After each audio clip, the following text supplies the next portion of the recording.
Welcome back, everybody. Thank you for watching another video. Tonight we're going to be checking out this awesome wireless meat thermometer from Idiak.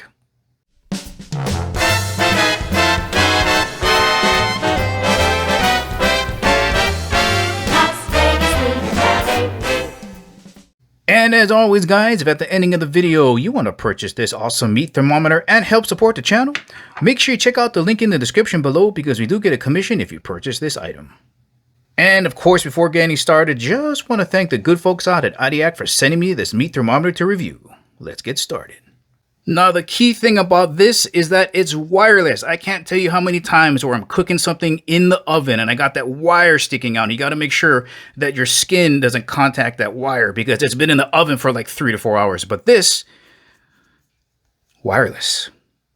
Now, guys, the main reason you want one of these is, can you imagine trying to cook something like this and not knowing what the internal temperature is? This thing probably costs like $200.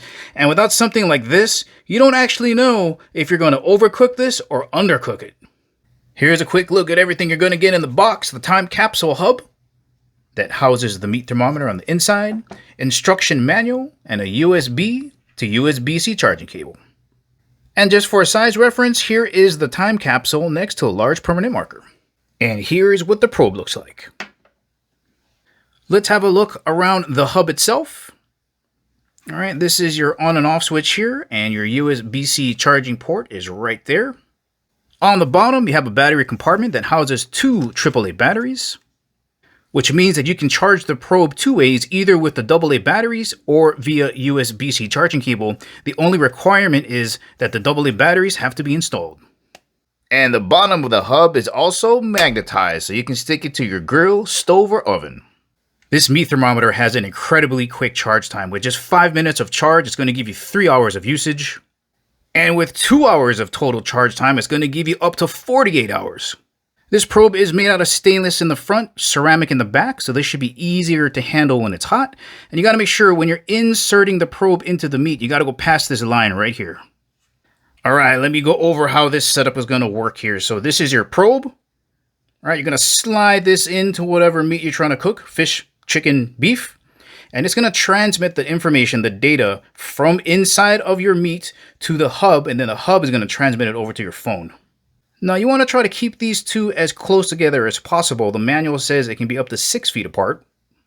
And the distance between the hub and your mobile device can be up to 500 feet. All right, let me show you how this works here. So when you download the app onto your phone and you pair it via Bluetooth, when you first open up the app, it's going to look like this. No readings at all. So what you got to do is long press the power button. You're going to see it blinking green there. And that is going to activate the probe, and it's going to start reading just like this.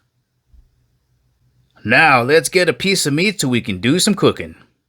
All right, guys, we're going to be working with this Tomahawk Ribeye steak, just under 2.5 pounds. Got this nice, thick 2.5-inch cut, and we're going to be using the reverse sear method to prepare this steak. Now, the reason I'm going with the reverse sear method is I want to show you guys that you can use this in an oven, on a pan, on a stove, and even though we're not going to be using a grill, you can use it on a grill. Just remember not to expose this to direct heat. Now, what we got to do is figure out an angle to get this probe into this massive chunk of meat. We want to get to the center this way, and of course, the center this way. So let me try to figure something out here. I'll probably come at it like that. That looks pretty good. All right, we got the hub on. The probe has been inserted into this massive piece of meat. Let's have a look at the internal temperature. Almost at 46 degrees. I'm going to wait till it gets to about 68, maybe 70 degrees to start cooking. Now, if you look right in the middle of the screen, there's an area for you to punch in your target internal temperature. So I'm going to click on that. Now, you can choose from a recipe, and we're going to do that. And we're doing Tomahawk, so let's click on Tomahawk, and I want medium rare. So we're going to stick with that. Click OK, go through these messages here, and you're going to see the alarm is going to be set for 134 degrees. But we're not really interested in this number. We're interested in the internal temperature number. All right, guys, here are the internal temperature numbers that we have to worry about. We're going to start off at 275 degrees in the oven until it reaches an internal temperature of 110. Going to take it out of the oven, put it into a frying pan and hard sear it until the internal temperature hits 125 degrees. Shouldn't take that long. Once we get here, it should go pretty quick. And then I'm going to take it off the heat and let it rest till hopefully it hits a nice 134 degrees. Let's get started.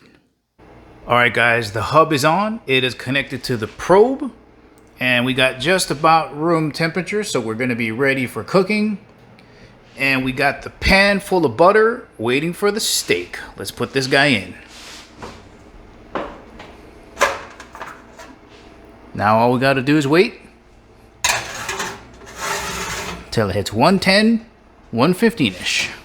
All right, looks like we just hit 110. Time to take the steak out. Put it in the pan. Ooh, yes. And I got a hot pan waiting. All right, let's start the slow sear here.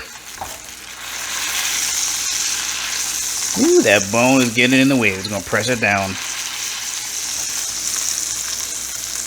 Had to take out the thermometer for just a little bit so I can get this sear going, but we're going to put that right back in after we're done butter basting this half. I'm going to flip it over. Oh yeah, man. Sear one more base and we should be good. It's sitting at about 122.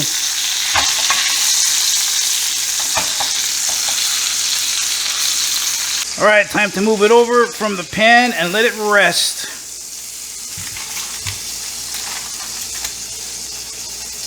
All right, I got the steak resting underneath this tinfoil hat, and we're just gonna let it do the rest. We're already at 129, almost there.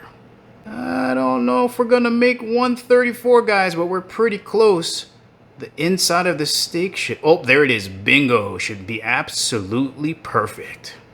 Alright, let's see how we did here. Let's see if we can just cut right around this bone here. A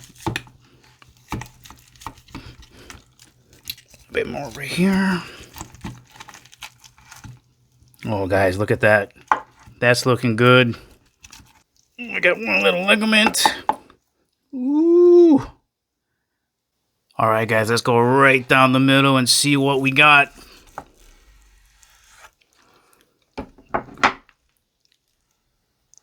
Ooh, perfect. Look at that. Pink all the way through. Yes. Once again, guys, this wireless meat thermometer is by Idiak. If you're looking for an easy method to make sure that you're not overcooking or undercooking your meats, this could be a great option for you.